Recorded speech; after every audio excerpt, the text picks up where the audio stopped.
Okay, had to do a second video. Technical difficulties. Not the phone, the operator. Operator error, we'll call it. Which is, not a good phrase in my business. So, it took about 10 minutes to put it together. Mostly because my eyes are bad and the screws are small. But here we go. Here's the completed M2 1969 Ford F100 Custom 4x4. And right off the bat, I mean, it's a nice model, nice details, lensed, Goodyear tracker tires, black steely rims. I'm not wild with the choice of rims. It was either black steely rims or white steely rims.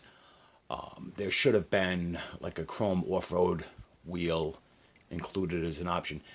The stripes here scream 1978, 79, maybe 77, not 69, but this is a custom. It's got, as I said, looks like lensed headlights, painted details for the indicators, this red bar on the grill. Opening hood, I decided to install the modern Coyote V8 in there as opposed to the traditional carbureted V8.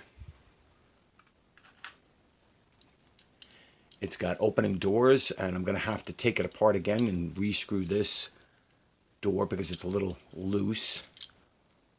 But so the door's open. So that means this is an Authentics model. It's got a fairly nicely detailed interior.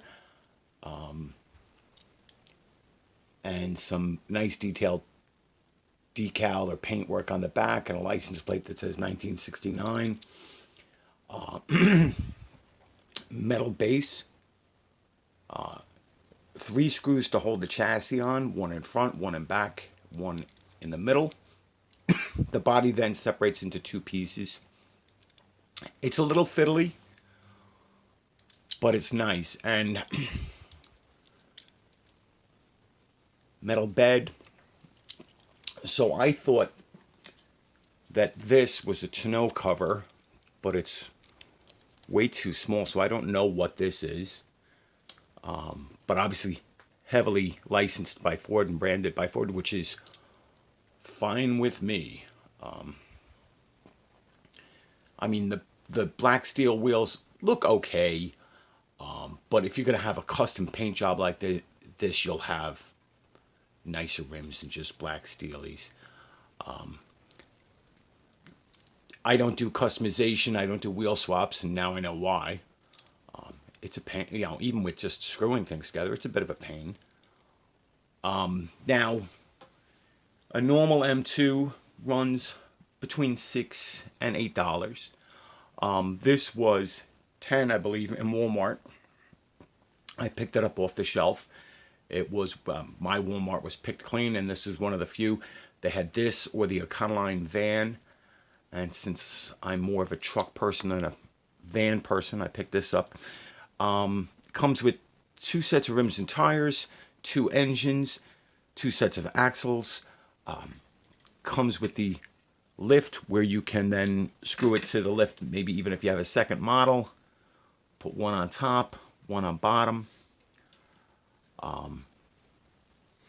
So it's nice. M2 can be a little flaky with quality on these Authentics, which are the ones with the opening hoods and doors.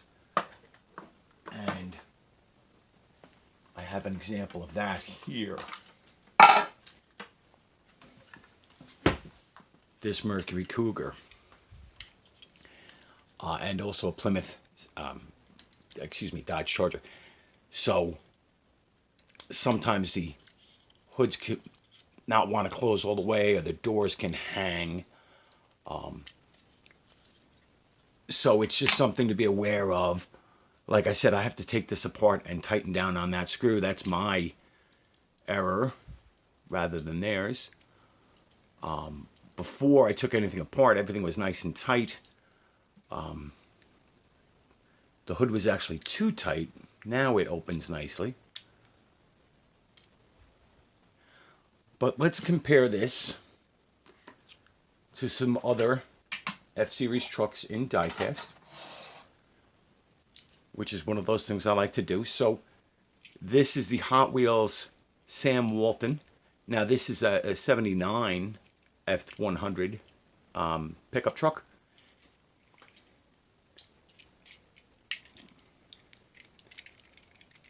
But wheelbase, overall length,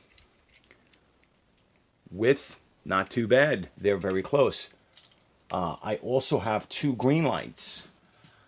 This Mecum auction. This, I believe, is an F250, 78 F250.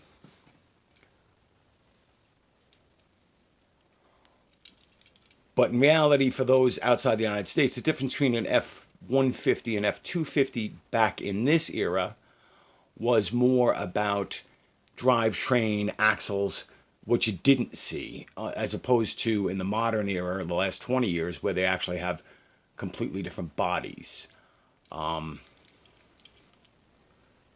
F-150 is a half or 3/4 ton. F-250 is, I believe, a full ton payload capacity. But pretty close with details.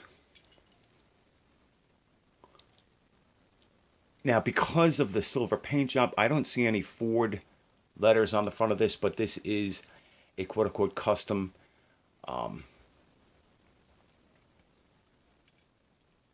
No painting for the details of the door handles, but again, this is a silver paint job. Maybe if it was black, it would be painted in there. But then again, this Greenlight that I recently opened up, and I'm sorry, the Hot Wheels, the engine does not open. This Mecum, the hood does not open. But if I'm not mistaken, this Greenlight, yes, does open.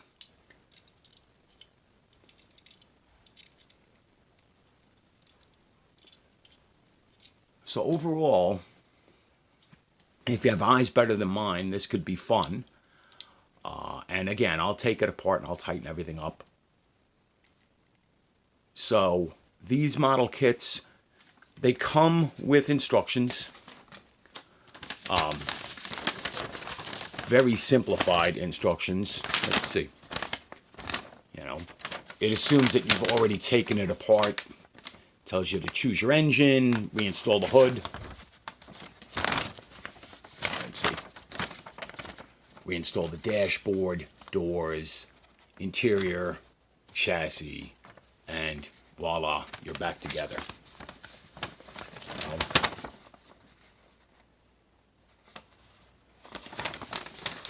So for the price, it's not too bad. I've never done one of these kits. I believe I've seen online, Kyosho does kits like this to get around the Ferrari licensing. I've seen some other kits online on eBay, Herpa, Kyosho. If you know of any other diecasts that come as kits, please let me know in the comments down below. There will be two parts to this video, two separate videos on YouTube because of my operational error before. But I hope you enjoyed that. I'd seen others put them together, you know, live on video, and I saw how frustrating that was. And I don't want this to go into a 20 or 30-minute video. So one 3-minute video and one 10-minute video. If you like it, hit like down below. If you like it a lot, hit subscribe, share with your friends. If you don't like it or you do like it, comment, let me know what you do or don't like about this. Since I got back from vacation, things here in New York related to COVID have been getting very tough. and that is causing my job issues. Where other people are working less because of COVID, I'm actually taking on additional responsibilities at another building 10 miles away. So that means that probably this week I will not be very active on YouTube, and I hope maybe the following week to get a little bit more active. So thank you. Be safe. Stay safe. Wear a mask. Do what you got to do. Don't catch this stuff. I know too many people who've caught it and luckily survived, and unfortunately, I know a few people who passed away from this. So take it seriously. All right. Thank you.